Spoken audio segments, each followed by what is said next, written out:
Me llamo Samara.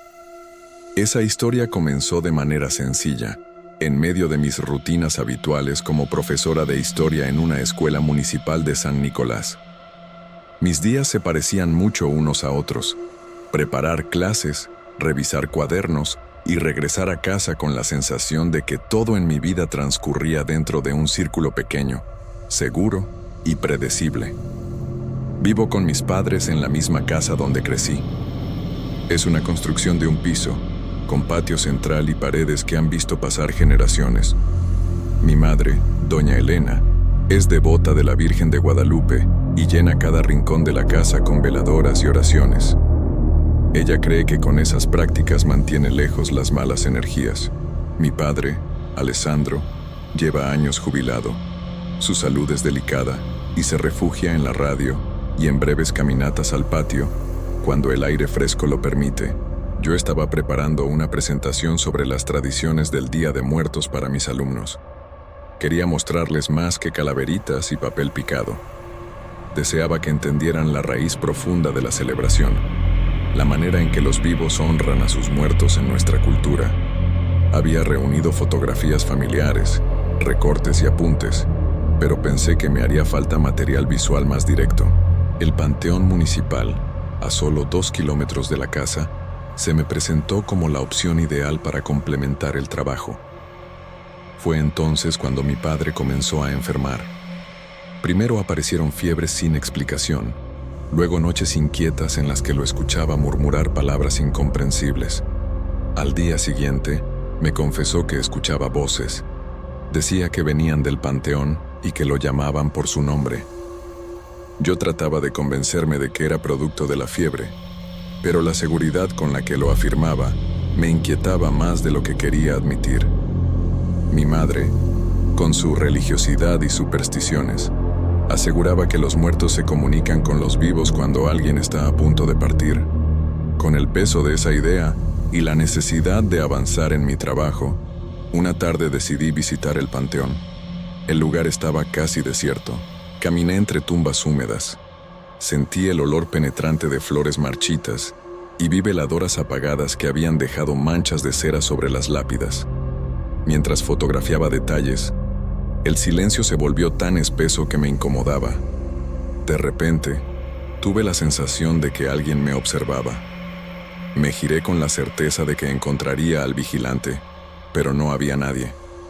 Fue entonces que escuché, a mis espaldas, un susurro claro y alargado pronunciando mi nombre. Se me heló el cuerpo. El aire se volvió denso, y aunque miré en todas direcciones, no encontré un alma. Guardé la cámara con las manos temblorosas y salí del lugar casi corriendo. El portón de salida me pareció un umbral. Afuera el aire era distinto, ligero, como si hubiese escapado de una presión invisible. No conté nada en casa. Preferí callar, aunque esa noche el rostro febril de mi padre y la voz que había escuchado en el panteón no me dejaron dormir en paz. Los días siguientes se volvieron extraños dentro de la casa. Todo parecía continuar igual en apariencia, pero había pequeños detalles que me hicieron sentir que algo no estaba bien. Una mañana descubrí que varias fotos antiguas de la familia, que siempre estuvieron acomodadas en la sala junto al retrato de boda de mis padres, habían desaparecido. Pensé que tal vez las había movido mi madre, pero ella negó haberlas tocado. Al poco tiempo las encontré, pero no en casa. Estaban dentro del panteón, colocadas sobre una tumba sin nombre, como si alguien las hubiera llevado hasta allí con un propósito que no alcanzaba a entender. Verlas en ese lugar me produjo un vacío en el estómago, como si una parte de mi vida hubiera sido arrancada y depositada en medio de los muertos. Las noches comenzaron a volverse insoportables. Escuchaba ruidos en los pasillos, sombras que se movían a contraluz, y más de una vez sentí que alguien se detenía frente a mi puerta. Mi padre empeoraba cada día. Su rostro se veía hundido, los ojos enrojecidos y su cuerpo se estremecía como si una presencia invisible intentara atravesar las paredes de su cuarto. Decía que alguien intentaba entrar a verlo, que sentía pasos alrededor de su cama. Yo lo acompañaba, tratando de darle calma, pero dentro de mí también crecía la certeza de que algo rondaba la casa. Las pocas horas que lograba dormir no me traían descanso. Comencé a tener un sueño recurrente. En él caminaba sola por los pasillos del panteón, con una neblina espesa que apenas me dejaba ver. Una figura encapuchada me seguía a pocos metros, y cuando me acercaba lo suficiente, murmuraba una fecha que no podía olvidar al despertar. Siempre la misma. Despertaba con un olor fuerte a tierra mojada, mezclado con flores marchitas, como si ese sueño no fuera una imagen sino una visita real. El estado de mi padre se agravaba sin explicación médica. Las fiebres no cedían ni con los remedios que le daban, y comenzaron a aparecerle manchas oscuras en la piel, como si algo lo estuviera consumiendo por dentro. Mi madre, que al inicio intentaba rezar y encender más veladoras, también empezó a mostrar señales de angustia. Por las noches decía que sentía la casa cerrarse sobre ella, que el aire se volvía espeso hasta quitarle la respiración. Yo la veía caminar por los pasillos con un rosario entre las manos, como si buscara una protección que no encontraba. El miedo se instaló en mí de una manera que no sabía cómo manejar. Todo lo que ocurría parecía ir más allá de simples coincidencias. Mi padre estaba siendo arrastrado por una fuerza invisible, y yo no lograba detenerla.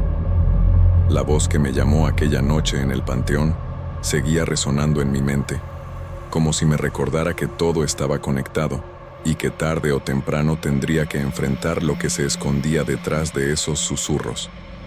La noche en que todo alcanzó su punto más oscuro todavía la recuerdo con claridad, aunque desearía poder borrarla de mi memoria. Mi padre estaba tan débil que apenas podía sostenerse en pie. Su piel ardía con la fiebre y las manchas negras habían avanzado por sus brazos y cuello. No dejaba de repetir que las voces lo llamaban, que ya no podía resistir más. Yo sentía una mezcla de impotencia y desesperación. Nada de lo que hacía lograba detener ese deterioro. Esa misma tarde recordé el sueño. La fecha que se me había repetido tantas veces coincidía con ese día. Algo dentro de mí me dijo que no podía seguir esperando. Decidí que si las voces lo reclamaban desde el panteón, yo tendría que llevarlo hasta allí, aunque me aterrorizaran las consecuencias.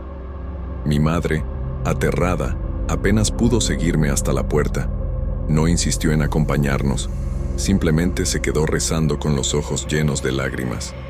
Con esfuerzo, ayudé a mi padre a caminar los 2 kilómetros hasta el panteón.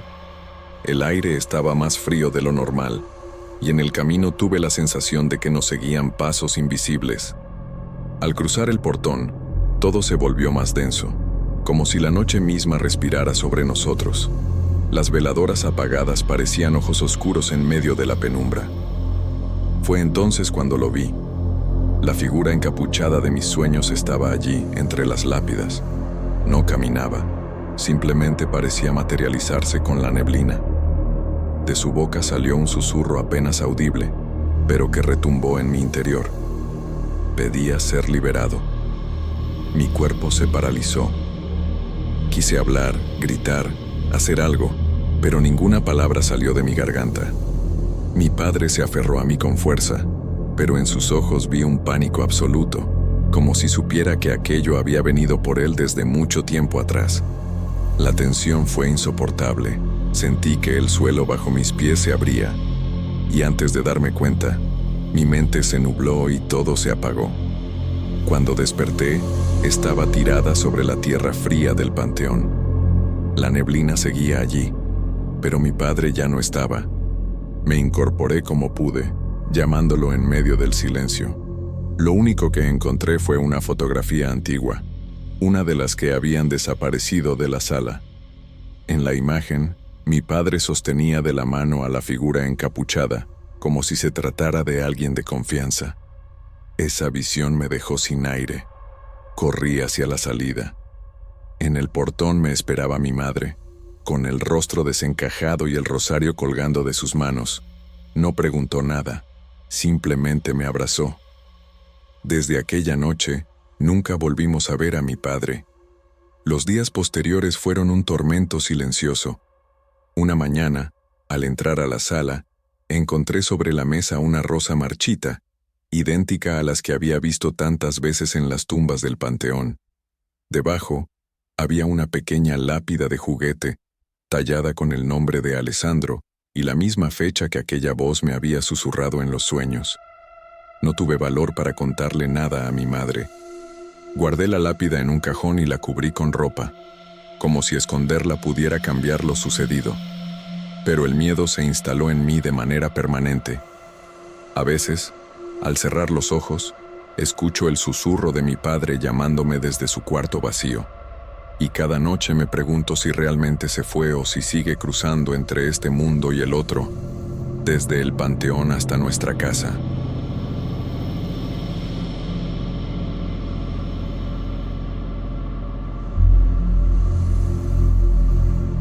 Nunca pensé que un telegrama pudiera alterar la rutina de toda mi vida. Me llamo Fabián, tengo 48 años y soy bombero en San Nicolás de los Garza desde hace más de 25 años. He pasado por incendios en casas pequeñas, fábricas en la zona industrial, accidentes de tránsito en la avenida Universidad y siempre regresaba a casa con la sensación de haber hecho mi trabajo. Mi esposa, Isabela, siempre me esperaba con una comida sencilla pero caliente, y mi hijo Lucas, que tiene 20 años y estudia en la universidad, solía contarme sobre sus clases mientras comíamos tortillas con frijoles y carne asada los fines de semana. Nuestra vida era rutinaria, tranquila, y se apoyaba en esos pequeños hábitos que uno da por normales hasta que algo rompe la calma. Todo empezó un martes por la mañana, cuando llegué temprano a la estación de bomberos No. 7. La ciudad todavía olía a humo de leña mezclado con el tráfico de la avenida. En el mostrador me esperaba un sobre extraño, amarillo y desgastado, con bordes irregulares y sin remitente. Era un telegrama antiguo. Nunca había visto uno así llegar a nuestra base. Al abrirlo, leí una sola frase: "No apaguen el fuego". Mis manos se quedaron rígidas mientras lo sostenía. Mostré el papel a mis compañeros, quienes sonrieron y lo descartaron como una broma o un error de correo, pero yo no pude ignorarlo. El mensaje parecía arrancado de otro tiempo, de otra realidad, y me dejó un frío en la espalda que no había sentido en años. Durante el resto del día, cada incendio que atendía parecía distinto. Las alertas habituales de San Nicolás se mezclaban con un pensamiento persistente. Aquel telegrama no podía ser coincidencia. Observaba los edificios abandonados por los que pasaba y notaba pequeñas señales que antes no me llamaban la atención. Paredes con manchas negras, ventanas rotas que dejaban entrar corrientes de aire y un olor sutil a humo que desaparecía antes de poder identificar su origen. Cuando llegué a casa, Isabela notó que mi rostro estaba tenso. Incluso Lucas me preguntó si algo malo había ocurrido en la estación. Les conté que había recibido un telegrama extraño, pero omití los detalles que me hacían sentirme incómodo. Por primera vez en muchos años, me sentí vulnerable, inseguro, como si algo invisible estuviera observando cada uno de mis movimientos. Aquella noche, mientras preparaba la rutina de cena y revisión de equipo para el día siguiente, no podía quitarme de la cabeza la frase del telegrama. "No apaguen el fuego". Repetía las palabras en silencio, intentando encontrar un sentido lógico, pero no lo había. Algo en mí sabía que no se trataba de una simple advertencia. Era un aviso, un presagio que aún no lograba comprender. Me acosté temprano, aunque el sueño no llegó fácilmente. Cada crujido de la casa parecía más fuerte de lo habitual, y el viento que se colaba por las ventanas me recordaba que, a veces, lo cotidiano puede volverse extraño sin previo aviso. Los días que siguieron al telegrama fueron los más extraños de mi carrera. Todo empezó con incendios pequeños, casi imperceptibles, que aparecían en lugares que nunca habían tenido problemas eléctricos. En un par de ocasiones, mientras revisábamos edificios abandonados para evitar ocupaciones peligrosas, vimos llamas en esquinas donde no había cables, ni muebles, ni ningún tipo de material inflamable. El olor a humo llenaba el aire, me ardían los ojos y la garganta, pero al acercarme, nada existía. Era como si el fuego quisiera mostrarse solo para ser visto, pero sin dejar rastro físico. Sentía una mezcla de fascinación y miedo. En una inspección sola por un antiguo taller en la zona industrial, escuché risas apagadas y gritos que no parecían humanos. Los sonidos venían del interior de las paredes, o quizá de algún lugar detrás de la oscuridad, y mi corazón se aceleraba como en los incendios reales, pero no había fuego. Fue entonces cuando lo vi por primera vez. Un hombre con uniforme de bombero antiguo, lleno de hollín, con el rostro cubierto de ceniza. Aparecía y desaparecía entre el humo que se formaba sin razón alguna. Intenté seguirlo, pero cada vez que avanzaba, se desvanecía como un reflejo que solo quería ser percibido. En casa, las perturbaciones comenzaron a infiltrarse en nuestra rutina diaria. Lucas empezó a tener pesadillas constantes.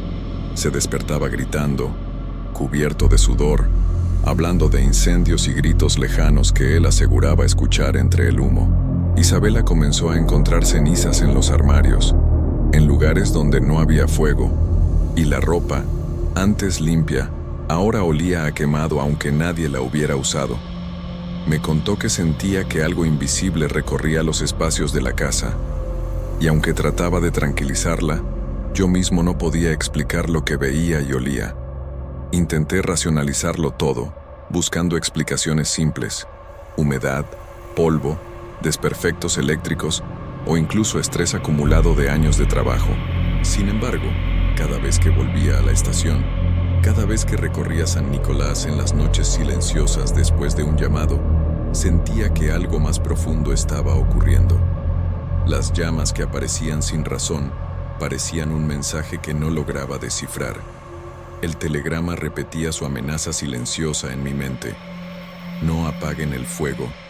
Y yo no sabía si estaba frente a una advertencia, un castigo o algo que trascendía la realidad que conocía. Empecé a observar los edificios abandonados con más cautela.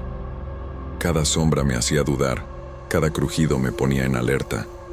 El fuego invisible parecía seguirme incluso fuera de la estación. Había días en los que el aire olía a humo incluso sin un incendio cerca. Sentía calor en la piel que no provenía de ninguna fuente visible. Cada noche, al cerrar los ojos, la imagen del bombero fantasmal y las llamas danzando en la oscuridad aparecían en mi mente, mezclándose con los sueños de Lucas y las preocupaciones de Isabela. Una sensación de impotencia se apoderaba de mí, la misma que había sentido frente a incendios imposibles de controlar, pero multiplicada por algo que no podía tocar ni extinguir. Nunca había sentido algo igual a lo que experimenté aquella noche. Después de semanas de extraños incendios y fenómenos inexplicables, algo dentro de mí me empujó a regresar al almacén antiguo que había ardido hacía más de 30 años. Era un edificio derruido en la zona industrial, rodeado de maleza y escombros, del que todos los bomberos hablaban en voz baja por la tragedia ocurrida allí. Sabía que no había un incendio real, que nada podía arder en ese lugar, pero un impulso irracional me llevó a entrar. El aire estaba frío y pesado, con un olor tenue a ceniza que me recordó a los incendios de mi juventud. Apenas encendí mi linterna, las sombras se alargaron y parecieron moverse con vida propia. Entonces, comenzaron a aparecer llamas fantasmales. No había materiales que pudieran prender fuego, y sin embargo las llamas brotaban de las paredes, iluminando el espacio con un rojo intenso. El calor me golpeaba la piel, me quemaba, aunque al tocar el suelo no sentía nada. Mi instinto me decía que huyera, pero no podía. Era como si el lugar me exigiera enfrentar algo que había estado escondido durante décadas. Fue entonces cuando lo vi de nuevo, la figura del bombero antiguo, con el uniforme manchado de hollín, caminando entre las llamas. Su rostro era un borrón negro, sus movimientos lentos y deliberados, como si quisiera mostrarme algo que no podía comprender. De repente, una sombra alada se proyectó sobre el techo, moviéndose con rapidez y siniestra gracia. La linterna apenas iluminaba sus contornos, pero sentí su presencia rozando mi espalda. Al mismo tiempo, un sonido de sirena antigua comenzó a llenar el espacio. Un zumbido metálico que parecía venir de todos lados y de ningún lugar al mismo tiempo. Instintivamente, traté de usar el extintor que llevaba. La espuma blanca salió disparada, pero se disipó en el aire antes de tocar las llamas. Corrí de un lado a otro, intentando apagar el fuego que no podía extinguir, mientras el bombero fantasmal se desvanecía y reaparecía, guiándome hacia un rincón del almacén que parecía intacto. Cada vez que creía tener control, la ilusión se renovaba. El calor, la luz, el olor a humo y ceniza, todo me rodeaba y me empujaba al límite de mi resistencia. Finalmente, de manera repentina, las llamas desaparecieron. La oscuridad volvió y el silencio era tan absoluto que podía escuchar mi propio corazón golpeando en el pecho. No había rastro de fuego, ni sombra alada, ni el bombero antiguo. Solo quedaba el polvo y el olor residual de ceniza, y yo, temblando y sudoroso, comprendiendo que lo que había vivido no era un incendio común ni un fenómeno explicable. Salí del almacén como quien escapa de un sueño del que sabe que no despertará. Esa noche, al llegar a casa, no dije una palabra sobre lo ocurrido. Solo cerré los ojos y traté de dormir, aunque sabía que algo me seguiría para siempre. Después de aquella noche en el almacén, algo cambió en mí. Ya no podía caminar por edificios abandonados sin sentir un peso invisible en los hombros. Cada vez que pasaba cerca de un lugar vacío, el aire olía a humo aunque no hubiera fuego. Un olor denso y penetrante que me hacía retroceder. Empecé a inventar excusas en la estación para no acudir a ciertas inspecciones, alegando cansancio o fatiga. Mis compañeros notaron mi comportamiento distante, pero nadie preguntó demasiado. Nadie podía comprender lo que había sentido, y yo mismo dudaba de mi cordura. En casa, la rutina también se fracturó. Lucas insistió en quedarse un tiempo en casa de su abuela materna, buscando seguridad lejos de la extraña atmósfera que parecía haberse instalado entre nosotros. Isabela intentaba mantener la normalidad, preparando la comida y ordenando la casa, pero había momentos en los que la veía detenerse, inhalando profundamente, con la mirada fija en un rincón, como si oliera cenizas donde no había nada. Yo trataba de consolarla con gestos simples: cerrar ventanas, revisar la cocina, encender la lámpara, cualquier cosa que diera sensación de control. Sin embargo, dentro de mí, sabía que nada de lo que hiciéramos podía cambiar lo que había comenzado con aquel telegrama. Una noche clara, mientras revisaba los papeles en la sala, sentí un olor conocido: humo. Me levanté y me acerqué a la ventana. A lo lejos, sobre el horizonte de San Nicolás, vi una columna de humo negro elevándose, alta y perfecta, como si surgiera de la nada. No había edificios allí, ningún incendio registrado. Y entonces lo escuché, un eco de sirenas antiguas, lejanas, que resonaban en mis oídos como si vinieran de otra época.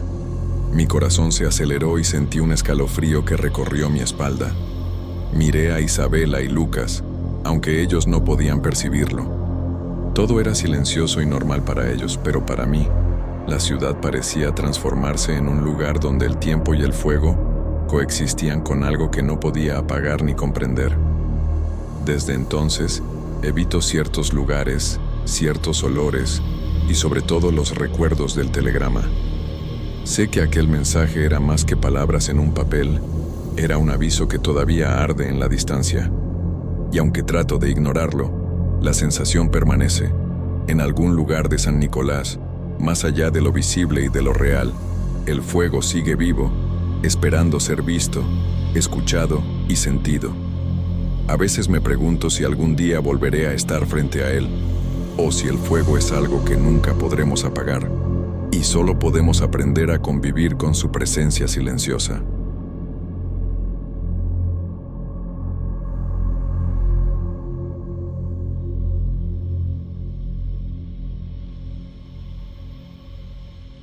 Vivir en Guadalupe siempre me pareció sencillo, casi mecánico. Mi vida estaba armada sobre horarios fijos y recorridos repetidos, como si eso bastara para mantener todo en su lugar. Me levantaba antes de que amaneciera del todo, preparaba café fuerte en la misma taza de siempre y salía sin hacer ruido para no despertar a Elena ni a los niños. El trayecto al trabajo era idéntico cada día, con los mismos semáforos, las mismas bardas grafiteadas y el mismo tráfico pesado rumbo a Monterrey. Esa repetición me daba tranquilidad. Sentir que nada cambiaba era una forma de control. En el centro de distribución donde trabajaba como operador de montacargas, el tiempo se medía por el ruido de las máquinas y el cansancio del cuerpo. Yo conocía cada pasillo, cada tarima, cada señal pintada en el piso. Rara vez cometía errores, y eso me hacía sentir útil, necesario. A la salida regresaba a casa sin desviarme, como si ese camino recto fuera una extensión de mi responsabilidad. Llegar, cenar, dormir. Así pasaban los días, uno encima del otro, sin sobresaltos. Esa tarde de viernes no tenía nada de especial. El calor estaba más pesado de lo normal y el turno se había sentido más largo, pero nada fuera de lo común. Al salir, en lugar de tomar la avenida de siempre, reduje la velocidad al pasar frente a un bar pequeño que llevaba años ahí y al que nunca había entrado. No fue una decisión pensada, más bien fue como si el cuerpo se hubiera adelantado a la cabeza. Me estacioné sin saber bien por qué.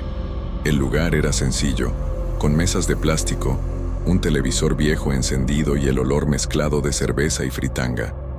Pedí una sola cerveza y me senté en una esquina, observando sin participar. Me sentía ligeramente fuera de lugar, como si ese espacio no estuviera hecho para mí, pero al mismo tiempo había algo cómodo en no tener prisa. Bebí despacio, pensando en nada en particular, dejando que el ruido me rodeara sin prestarle demasiada atención. Al salir, ya de noche, noté que el aire estaba más fresco. En lugar de retomar la avenida principal, giré por una calle lateral que conocía de vista, pero que nunca usaba. Era más angosta, con menos luz y casas muy parecidas entre sí. No sentí miedo, solo una extraña sensación de estar improvisando algo que llevaba años sin improvisar. Avancé despacio, atento a no equivocarme, aunque no había razón para hacerlo. Durante ese trayecto distinto no ocurrió nada que pudiera señalar como extraño. No vi personas raras ni escuché ruidos fuera de lugar. Aún así, tuve la impresión de que el camino duró menos de lo habitual, como si hubiera llegado demasiado rápido. Pensé que era una idea absurda, producto del cansancio o de la cerveza, y no le di más vueltas. Al llegar a casa, todo estaba en su sitio. La luz del comedor encendida, el ruido normal del interior, la rutina intacta. Saludé, cené y me fui a dormir con una sensación leve de inquietud que no supe explicar. No era miedo, ni preocupación concreta, más bien una incomodidad vaga, como cuando uno siente que olvidó algo, pero no sabe qué. Esa noche dormí mal. Me desperté varias veces sin motivo claro, con la sensación de que el día no había terminado de acomodarse dentro de mí. A la mañana siguiente, mientras me preparaba para ir al trabajo, pensé en lo insignificante que había sido ese pequeño cambio de ruta y en lo fácil que habría sido evitarlo. En ese momento todavía creía que las cosas importantes siempre se anuncian con ruido y que lo mínimo, lo casi invisible, no tiene consecuencias. A la mañana siguiente, todo parecía seguir el mismo orden de siempre, al menos en apariencia. Me vestí con prisa, todavía con el cuerpo pesado por la mala noche, y al meter la mano en el bolsillo del pantalón sentí algo duro que no recordaba haber dejado ahí. Saqué las llaves y las vi duplicadas. 2 juegos idénticos colgando del mismo tipo de llavero sencillo. Las observé varios segundos, tratando de encontrar alguna diferencia mínima que me confirmara que no eran iguales, pero no la había. Pensé que quizá había hecho una copia tiempo atrás y lo había olvidado, aunque esa explicación no me convencía del todo. Guardé las 2 llaves y me fui al trabajo con una incomodidad persistente, como si llevara algo ajeno encima. Durante el trayecto intenté restarle importancia al asunto, diciéndome que la memoria falla más de lo que uno acepta. Sin embargo, esa sensación no desapareció. Al llegar al centro de distribución, el ruido habitual de las máquinas no logró distraerme como de costumbre, y empecé a notar pequeños detalles fuera de lugar que antes no me llamaban la atención. Más tarde, mientras revisaba una carga, vi a un compañero sentado al fondo del almacén, apoyado contra unas tarimas, aparentemente descansando. No me sorprendió. Era común tomarse unos minutos cuando el turno se alargaba. Continué con mi trabajo, y pocos minutos después, vi a ese mismo compañero entrar por la puerta principal, saludando como si acabara de llegar. Me quedé quieto, con la certeza incómoda de haber visto algo que no encajaba, aunque nadie más pareció notar nada raro. Esa tarde, ya en casa, empecé a encontrar más cosas que no podía explicar con facilidad. En la alacena había 2 vasos exactamente iguales a uno que recordaba haber comprado hacía poco. No estaban nuevos ni viejos, simplemente idénticos, como si siempre hubieran estado ahí. Elena mencionó de manera indirecta que últimamente yo parecía distraído, que olvidaba pequeñas cosas, y asentí sin discutir, aunque por dentro sentía que el problema no era tan simple. Conforme pasaban las horas, la duda dejó de ser un pensamiento aislado y se volvió un peso constante. Cada objeto repetido, cada momento que no cuadraba, me hacía cuestionar no solo lo que veía, sino la forma en que mi cabeza estaba procesando la realidad. Aún así, seguía adelante como si nada, convencido de que admitirlo en voz alta sería aceptar que algo dentro de mí empezaba a desacomodarse. Con el paso de los días dejé de pensar en las duplicaciones como simples errores de memoria. Empecé a notar cosas que no se parecían a nada que hubiera visto antes, presencias que no podía describir con claridad sin sentir vergüenza de mí mismo. No eran apariciones completas, sino versiones incompletas de personas, como si les faltara peso o definición. A veces las veía de reojo en la calle o reflejadas en vitrinas, y al intentar mirarlas de frente, ya no estaban. El entorno cotidiano comenzó a sentirse frágil, como si pudiera desarmarse con un movimiento mal hecho. Había objetos que parecían no tener consistencia, sombras que no tocaban el suelo o que se proyectaban en direcciones que no tenían sentido. No reaccionaba con pánico, sino con una incomodidad profunda, una sensación constante de que algo estaba mal ajustado en el mundo y yo era el único que lo percibía. El cuerpo empezó a pasarme factura. Me despertaba cansado, con náuseas que aparecían sin razón clara y un dolor de cabeza que se volvía parte del día. Perdí el apetito y bajé de peso sin proponérmelo.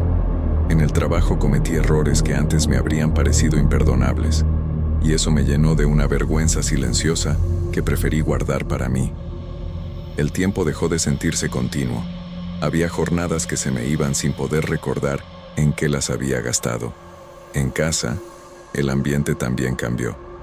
Elena empezó a decir, de forma indirecta, que yo estaba distinto al volver del trabajo, más callado, más ausente. Yo mismo sentía que algo en mí no regresaba del todo cada noche. A veces entraba y tenía la impresión de que ya había estado ahí minutos antes, aunque supiera que era imposible. Los niños me observaban con cautela, como si percibieran ese desajuste sin saber nombrarlo. La casa, que siempre había sido un lugar sólido, comenzó a parecerme extraña en pequeños detalles.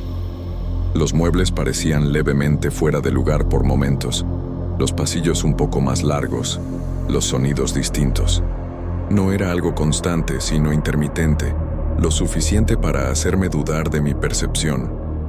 Me esforzaba por actuar normal, por no demostrar el miedo que empezaba a instalarse en el fondo del pecho. Las cosas que veía no se comportaban como fantasmas ni como recuerdos. Eran más bien restos, fragmentos de algo que no había terminado de existir o que ya no encajaba en este lado. Esa idea me vino sin que yo la buscara, como una conclusión incómoda que se imponía sola. Sentía que esas presencias ocupaban el mismo espacio que nosotros, pero sin tocarlo realmente, como si estuvieran desfasadas. Con el tiempo, La noción de estar perdiendo la cordura dejó de ser la explicación más aterradora. Empecé a pensar que tal vez no era yo el que estaba fallando, sino el lugar en el que me movía, como si la realidad tuviera capas mal alineadas y yo hubiera aprendido, sin querer, a ver las costuras. Esa idea no me tranquilizaba, pero al menos le daba forma al miedo. Al final de esa etapa, ya no sabía decir con certeza cuándo empezaba un día y terminaba otro. Me acostaba con la sensación de no haber terminado algo importante y me levantaba con la impresión de llegar tarde a una cita que no recordaba. La continuidad de mi vida se había vuelto frágil y yo avanzaba en ella con la sensación constante de estar a medio paso del lugar al que pertenecía. Aquella noche regresé a casa con una sensación extraña de quietud, como si el barrio contuviera la respiración. Las calles estaban en silencio, sin música ni voces, y el alumbrado parecía más uniforme de lo habitual. Al doblar hacia mi calle sentí una presión en el pecho, una alerta sin forma que no sabía cómo interpretar. Fue entonces cuando vi las luces encendidas, no solo en mi casa, sino también en la de al lado, con la misma intensidad y el mismo patrón. Me detuve unos metros antes y observé con atención. Las dos fachadas eran idénticas, demasiado parecidas para ser una coincidencia. A través de las ventanas vi a mi familia sentada a la mesa, realizando gestos cotidianos, movimientos que conocía de memoria. No había diferencia visible, ningún detalle que me indicara cuál era el lugar correcto. El miedo no llegó como un sobresalto, sino como una parálisis lenta que me dejó sin reacción. Intenté razonar, buscar un punto de referencia, algo mínimo que rompiera la simetría. Cuanto más lo hacía, más se cerraba la posibilidad de una respuesta clara. Entendí que permanecer ahí, dudando, también era una forma de elegir. La certeza de que ese momento no tendría explicación después me hizo avanzar, impulsado más por cansancio que por decisión.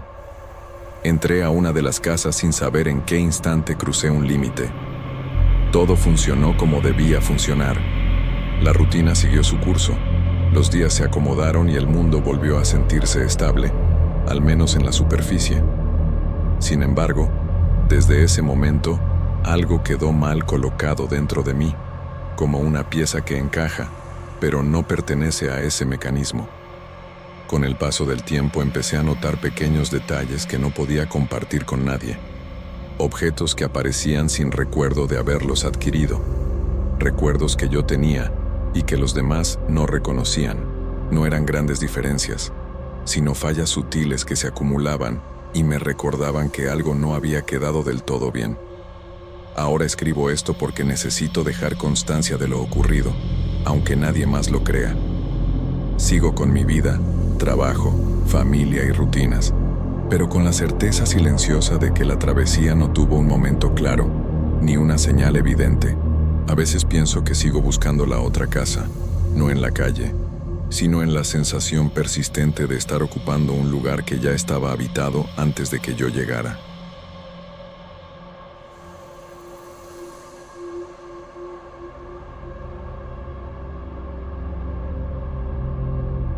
Soy Marieta. Vivo en Guadalupe, Nuevo León, en una casa sencilla que mi esposo Javier y yo fuimos arreglando poco a poco. No es una casa vieja, pero tampoco es nueva, y como muchas de por aquí, tiene detalles que uno aprende a tolerar con el tiempo. Uno de esos detalles siempre fue la caja de agua del patio, baja, de plástico grueso, colocada casi al fondo, junto al lavadero. Desde que llegamos hacía ruidos raros, sobre todo cuando se llenaba o cuando bajaba la presión, así que jamás le di demasiada importancia. Todo empezó de manera muy discreta, tanto que durante los primeros días pensé que solo estaba más sensible al silencio de la noche. Me despertaba sin saber por qué, con esa sensación de haber escuchado algo justo antes de abrir los ojos. Al quedarme quieta en la cama, podía distinguir un sonido suave que venía del patio, como si el agua se moviera lentamente dentro del tanque, aun cuando nadie había usado ninguna llave en horas. Al principio traté de convencerme de que era normal. En esta zona, por las noches, La presión cambia mucho, y siempre escuché que los tanques hacen ruidos cuando el agua se acomoda.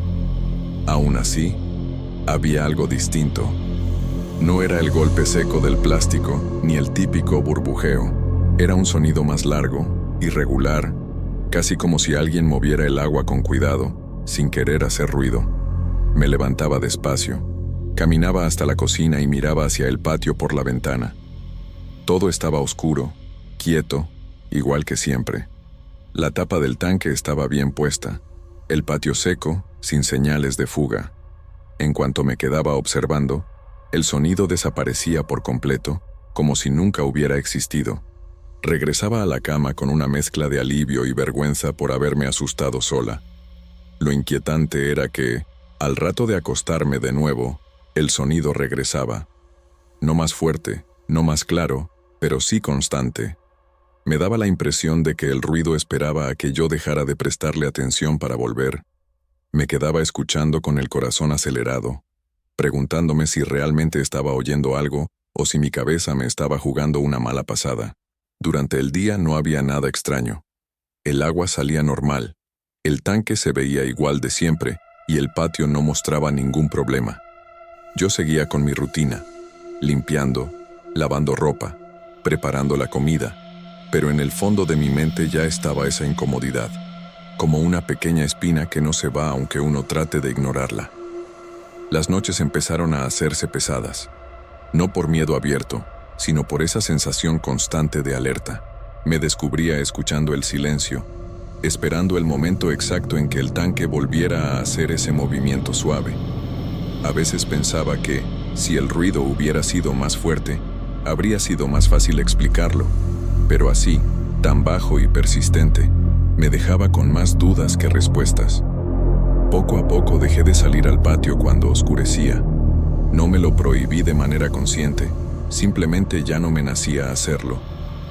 Algo en mí prefería mantener distancia, como si acercarme de noche al tanque fuera cruzar un límite que todavía no entendía, pero que mi cuerpo parecía reconocer antes que mi cabeza. Con el paso de los días, empecé a notar que mi atención se iba siempre al tanque, incluso cuando no quería. Bastaba con estar lavando ropa en el patio o barriendo cerca para sentir esa necesidad incómoda de mirar hacia la tapa, como si esperara encontrar algo distinto. Al principio no veía nada fuera de lugar, pero la sensación de que algo ahí estaba cambiando no se me quitaba. Una mañana, al destapar la caja para revisar el nivel del agua, me quedé observando más tiempo del normal. La superficie no estaba completamente quieta. Se movía muy despacio, formando ondulaciones suaves, aun cuando nadie había abierto llaves en la casa. Pensé que tal vez se trataba de aire en los tubos o de algún ajuste de presión, aunque en ese momento no se escuchaba ningún ruido. Mientras seguía mirando, aparecieron pequeñas burbujas que subían desde el fondo. No era un burbujeo normal, de esos que se dispersan rápido. Las burbujas parecían buscar un orden, juntándose en líneas torcidas que se deshacían y volvían a formarse. Sentí un vacío en el estómago, pero me obligué a no sacar conclusiones apresuradas. Cerré la tapa con más fuerza de la necesaria y me alejé del tanque. Me dije que estaba cansada, que tal vez la luz del sol y el reflejo del agua me estaban engañando. Pasé el resto del día tratando de no pensar en eso, aunque cada vez que cruzaba el patio, sentía una presión en el pecho difícil de explicar. Al día siguiente, volví a verlo. Esta vez fue al caer la tarde, cuando el patio estaba en silencio. Al destapar el tanque, las burbujas aparecieron casi de inmediato. No formaban letras claras, pero sí figuras que se repetían, como si intentaran parecerse a algo conocido. Mi mente se resistía a aceptar lo que mis ojos estaban percibiendo. Empecé a sentir miedo de mí misma, más que del tanque. Pensaba que tal vez estaba imaginando cosas, que el encierro y la rutina me estaban afectando. No le conté a nadie, ni a mi esposo ni a las vecinas. La vergüenza de admitir que veía cosas en el agua me parecía peor que guardar silencio. Las noches se volvieron más tensas. Ya no solo escuchaba los movimientos dentro del tanque, sino que al cerrar los ojos, recordaba las formas que había visto durante el día. Me costaba dormir, y cuando lo lograba, despertaba con la sensación de que algo quería llamar mi atención y no sabía cómo hacerlo. Con el tiempo entendí que no era algo que pudiera ignorar para siempre. Cada nueva forma en la superficie del agua parecía un intento más claro de comunicación, y aunque todavía no comprendía qué estaba pasando, supe que el tanque había dejado de ser solo un problema de la casa. Algo ahí estaba tratando de decirme algo, y yo aún no estaba preparada para escucharlo. La decisión de vaciar el tanque no vino de golpe. Fue más bien una forma de convencerme de que todo tenía una explicación sencilla. Pensé que tal vez había suciedad acumulada, alguna falla interna que provocaba esos movimientos extraños. Una mañana, aprovechando que estaba sola en casa, abrí el registro con la idea de dejar correr el agua hasta el final y limpiar después con calma. Al principio todo sonó normal. El agua bajaba con ese ruido constante que siempre hace cuando se vacía un tanque. Pero conforme el nivel descendía, el sonido cambió. Se volvió más lento, más pesado, como si algo se resistiera a irse. Me quedé parada observando, con una incomodidad que me subía por el pecho y no me dejaba respirar tranquila. Fue entonces cuando la superficie empezó a moverse de una manera distinta a las veces anteriores. Las burbujas aparecieron con más fuerza, agrupándose de forma clara. Ya no eran solo líneas sin sentido. Reconocí formas que mi mente no pudo seguir negando. No era un ruido ni un reflejo. Era un mensaje torpe pero insistente que giraba siempre alrededor de la misma idea. Una súplica silenciosa para que no dejara el tanque vacío. Sentí miedo, pero también algo parecido a culpa, aunque no entendía por qué. Cerré el registro de golpe, con las manos temblando, y me alejé del tanque como si hubiera hecho algo mal. Me senté en la cocina tratando de calmarme, con el corazón acelerado y una sensación extraña de haber sido observada desde un lugar que no podía ver. Ese mismo día busqué a una vecina que llevaba muchos años viviendo en la cuadra. No le conté todo, solo le mencioné que el tanque de la casa hacía cosas raras y que sentía un malestar difícil de explicar. Su reacción fue distinta a la que esperaba. No se rió ni me contradijo. Bajó la voz y me contó, con evidente incomodidad, algo que yo no sabía. Según ella, antes de que nosotros llegáramos, en esa casa había ocurrido una tragedia. Una niña llamada Ana, de 9 años, solía meterse al patio cuando la vivienda estaba vacía. Le gustaba jugar dentro del tanque, fingiendo que era una alberca o un escondite. Un día, otros niños más grandes, siguiendo una especie de reto absurdo, le cerraron la tapa como broma. La muerte de la niña fue tratada como un accidente. Nadie quiso profundizar demasiado y con el tiempo la historia dejó de comentarse. La casa quedó desocupada por un periodo y luego fue vendida, sin que se cambiara el tanque ni se hiciera nada especial en el patio. Al escuchar eso, sentí que todo encajaba de una forma que me dio más tristeza que alivio. Regresé a casa con un nudo en la garganta. Ya no podía ver el tanque de la misma manera. Los ruidos, las formas en el agua y la súplica cobraban un sentido que me pesaba en el pecho. Entendí que aquello no era algo que quisiera hacerme daño, sino algo que tenía miedo de desaparecer, y esa idea me acompañó desde ese día como una carga silenciosa que ya no podía ignorar. Después de saber lo que había pasado con esa niña, ya no fui capaz de volver a tocar el registro de la misma manera. No tomé una decisión inmediata ni dramática, simplemente dejé de vaciar el tanque por completo. Empecé a cuidar el nivel del agua como si fuera parte de la rutina normal de la casa, revisándolo con más atención, evitando que se quedara bajo, asegurándome de que nunca estuviera vacío del todo. No le expliqué nada a mi esposo. Cuando preguntaba por qué el consumo de agua había cambiado, o por qué evitaba hacer ciertas reparaciones, yo respondía con excusas simples, hablando de la presión, de los problemas comunes de la colonia. Él aceptó mis razones sin insistir demasiado, y así el tema quedó en silencio, como muchas otras cosas que no se dicen para no complicar la vida diaria. Los ruidos nocturnos no desaparecieron, pero cambiaron. Ya no me despertaban de golpe ni me hacían levantar con el corazón acelerado. Eran más suaves, más espaciados, como movimientos tranquilos del agua acomodándose. Con el tiempo dejé de interpretarlos como una amenaza y empecé a verlos como una presencia que simplemente estaba ahí, compartiendo la casa conmigo. Las formas en la superficie del agua se hicieron cada vez más raras. Pasaban semanas sin que apareciera nada, y cuando ocurría, no transmitían urgencia ni miedo. Eran señales breves, casi tímidas, que yo prefería no observar por mucho tiempo. Me bastaba con saber que el tanque seguía lleno y que no había motivo para intervenir. Mi relación con el patio también cambió. Ya no lo evitaba, pero tampoco me quedaba ahí de noche. Mantenía una distancia respetuosa, como si entendiera que ese espacio no me pertenecía del todo.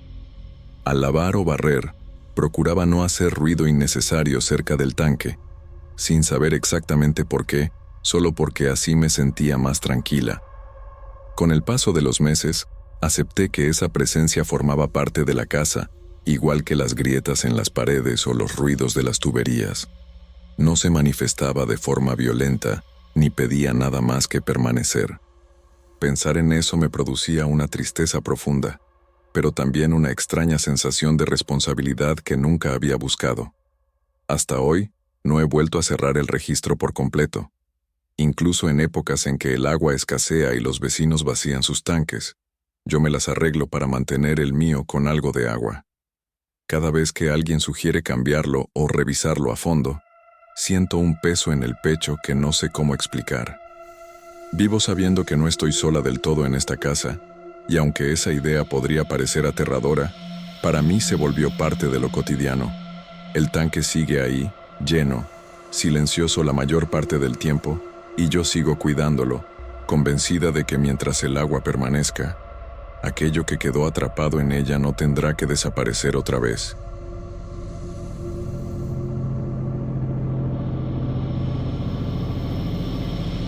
Relato 04. Siempre he pensado que los relojes guardan más que tiempo. Soy Esteban, tengo 55 años y durante toda mi vida he trabajado restaurando relojes antiguos en mi pequeña tienda del Mercado Viejo de San Nicolás de los Garza. Mi oficio no es solo un trabajo, es una pasión que heredé de mi padre.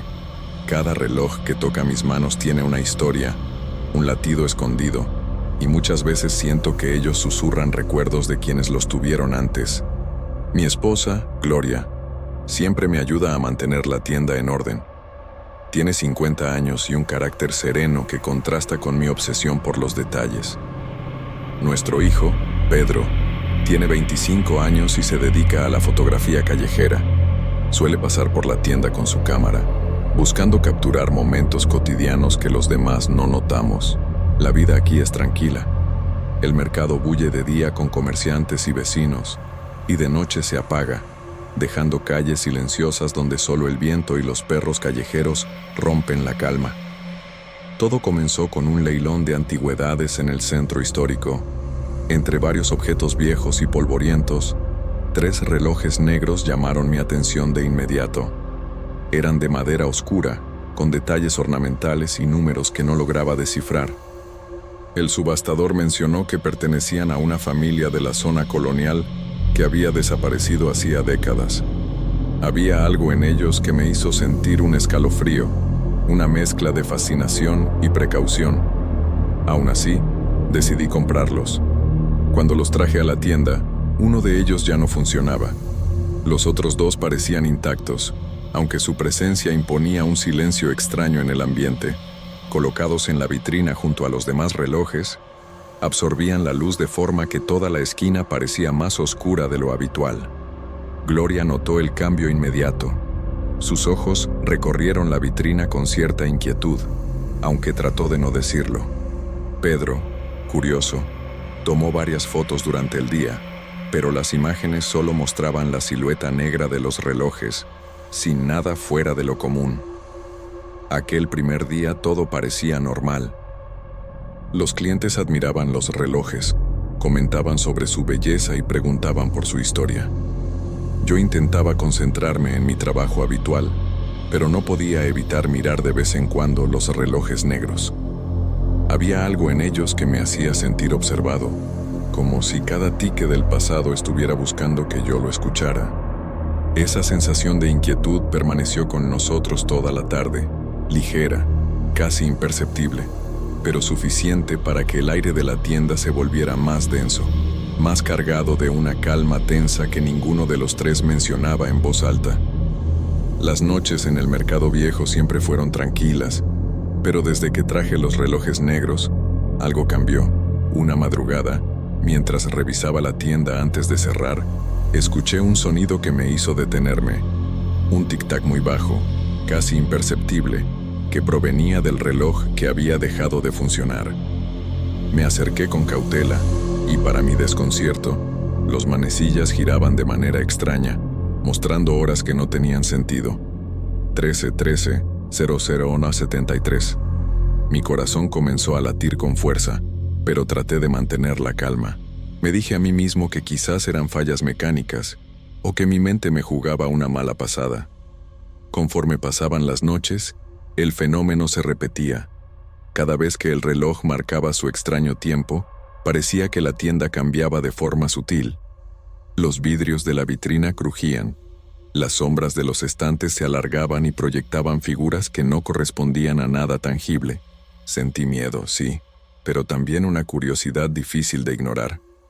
¿Cómo podía algo tan cotidiano como un reloj hacerme dudar de la realidad? Una tarde, Gloria tuvo que regresar a la tienda para buscar unos papeles.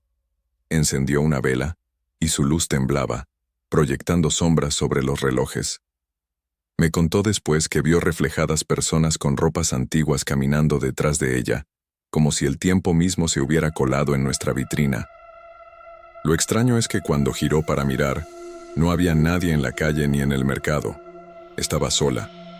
Intenté convencerla de que era un juego de luces o su imaginación, pero su rostro mostraba una mezcla de temor y desconcierto que no pude ignorar. Pedro, por su parte, se interesó cada vez más en los relojes. Empezó a fotografiarlos durante el día y, al revisar las imágenes, descubrió algo inquietante.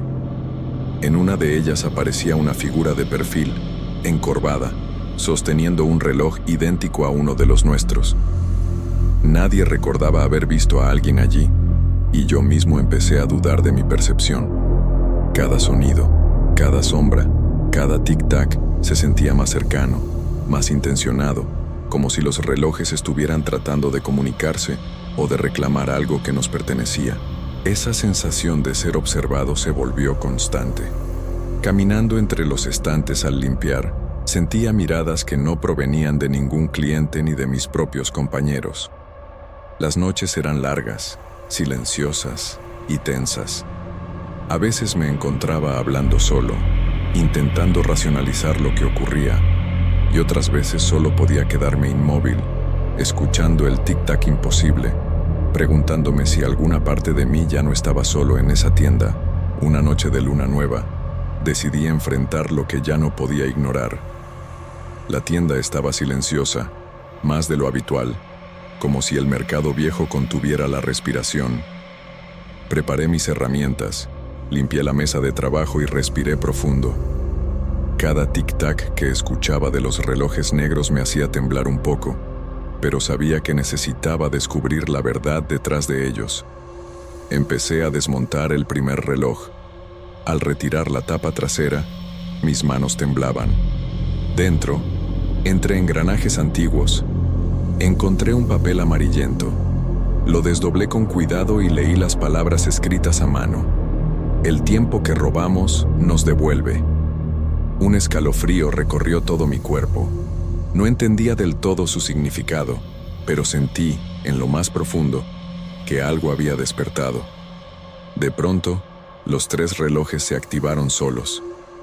Los tic-tacs resonaron simultáneamente, primero bajo, luego más fuerte, llenando la tienda con un eco constante que parecía reverberar en las paredes de madera. Los vidrios de las vitrinas vibraban y los manecillas giraban descontroladamente, marcando horas imposibles. Sentí que la gravedad de la tienda cambiaba. Una sombra surgió del suelo, extendiéndose hasta los mostradores, formando rostros que se reflejaban en los relojes. Era como si cada persona que alguna vez había poseído esos relojes estuviera presente, observándome, reclamando algo que yo no podía comprender. El miedo me paralizó por un instante. Cada fibra de mi cuerpo estaba alerta, pero también sentía una curiosidad enfermiza. Observaba los rostros reflejados, intentando distinguir entre la memoria y la ilusión. Gloria, desde un rincón, miraba con ojos abiertos, su respiración entrecortada. Pedro intentaba capturar imágenes con la cámara, pero parecía que la realidad misma se resistía a ser capturada. No había palabras. Todo era un torbellino de sonido, sombras y reflejos. Me di cuenta de que, de alguna manera, los relojes estaban mostrando algo más que tiempo. Mostraban la historia de quienes los habían tocado antes, y quizá me estaban advirtiendo. No podía apartar la mirada. Era como si mi destino estuviera atado a ellos.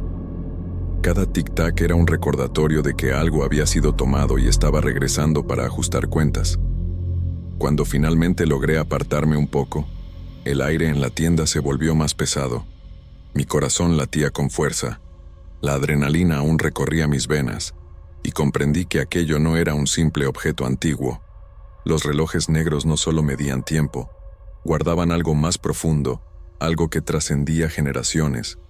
Sabía que no podría dejarlos como estaban. Algo debía hacerse, aunque no sabía qué ni cómo. Después de aquella noche, sabía que no podía seguir igual. El reloj más problemático, el que había desatado toda esa confusión y miedo, debía ser apartado. Lo llevé a un depósito antiguo en las afueras de San Nicolás, un lugar olvidado, polvoriento, donde nadie entraba. Sentí un alivio temporal al dejarlo allí, pero también un vacío extraño, como si una parte de la historia de la tienda se hubiera ido conmigo. Conservé los otros 2 relojes en la vitrina, creyendo que al menos ellos eran más manejables, más silenciosos. Durante los días siguientes, la tienda volvió a un aparente orden, pero había detalles que no podía ignorar. Pedro revisaba sus fotos, y en cada imagen tomada después del clímax aparecían marcas finas, casi imperceptibles, como arañazos en el vidrio interno de los relojes, que a simple vista no se notaban. Era imposible que fueran rayones accidentales, parecían tener un patrón, una intención. Cada vez que veía esas marcas, sentía un escalofrío, un recordatorio de que la presencia de los relojes no se había ido, que algo permanecía. Una mañana, al abrir la tienda, me llevé el mayor susto de mi vida. El reloj que había dejado en el depósito estaba nuevamente en la vitrina, solo, intacto, marcando 11:11 repetidamente. Nadie había tocado el depósito, nadie podía haberlo traído de vuelta. La sensación de ser observado regresó de inmediato, más intensa que antes. Sentí miedo, desconcierto y, al mismo tiempo, una extraña aceptación. Entendí que ciertas cosas del pasado no pueden ser controladas y que el tiempo que había sido robado seguía regresando, de formas que yo no podía comprender. Desde entonces, cada vez que miro los relojes negros, siento su presencia, silenciosa y persistente. Sé que guardan historias que no me pertenecen, recuerdos que se mezclan con los míos y que, de alguna manera, me recordarán siempre que el tiempo no es solo un medidor, es un juez silencioso, implacable y misterioso.